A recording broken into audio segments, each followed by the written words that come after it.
რაც შეეხება საღდრის სისტემას.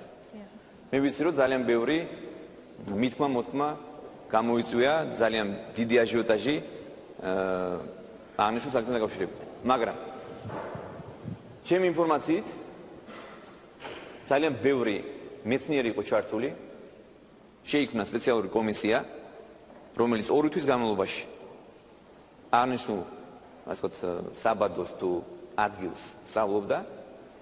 ამ კომისიამ დადო დასკვნა, რომლის მიხედვითაც გაირკვა, რომ ეს საბადო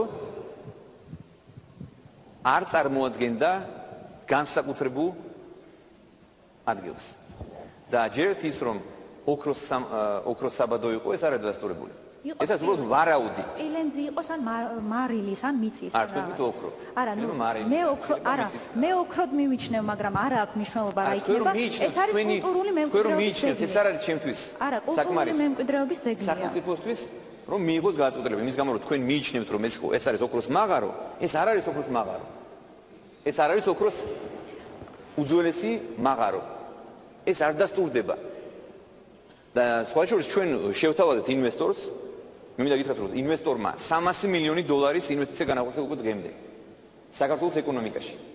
ამ კომპანიას დასაქმებული ყავს 3000 მუშახელი. რა ხდება კადრებში ბატონო პრემიერო, იცით? ამ 3000 ადამიანის უკან დგას 3000 ოჯახი. მოწამული მე გარემო როგორც და პრემიერ-მინისტრი ვარ პასუხისმგებელი, ის თუ იწამლება გარემო, მაგას შეიძლება გამოსწორება. ამაზე გარემოს დაცვის სამინისტრომ დადოს დასკვნა, რომ გარემო იწამლება. და რა სჭირდება ამის გამოსასწორებლად? ამაზე უნდა იგონოს სპეციალური ღონისძიებები. იქ შეიძლება სპეციალური ფილტრები დაყენდეს და ასე შემდეგ. უამრავი ღონისძიებები არსებობს. ეს თანამედროვე სოფლიოში ეს ძალიან მარტივად გვარდება. ამას შეიძლება სწორი მიდგომა. და რაც შეეხება საბადოსთან დაკავშირებით ჩემს პოზიციას არის შემდეგი, რომ უნდა მოხდეს ამ ასე ვთქვათ დასკვნის მხედველობაში მიღება, დასკვნა არის დადებული, ექსპერტები ჩართულები არიან, არა მხოლოდ ქართულები, არამედ უცხოელები ჩართულები არიან. რომლებიც და ასე უნდა გავითვალისწინოთ ჩვენ 3000 ადამიანის ბატონო პრემიერო, რატო ითხოვს კომპანია ოქროს მოპოვებას თუ თქვენ არ გჯერათ რომ იქ ოქრო არ ეს არალოგიკურია. მე არ მითხოვს ოქრო არ არის. არა, ოქროს მაღარო. არა, თქვენ თქვით რომ ეს არის ოქროს მაღარო, უძველესი მაღარო. ეს არ დასტურდება რომ ეს არის უძველესი მაღარო. და ეს რატო ითხოვს ოქროს მოპოვებას? ინვესტორმა კომპანიამ შემოგთავაზა, ჩემი ინფორმაციით კულტურის სამინისტროსთან მაქვს ინფორმაცია, რომ შესთავაზა კულტურის სამინისტროს, რომ მოხდება თანამედროვე ტექნოლოგიებით ამის საშუალება არსებობს.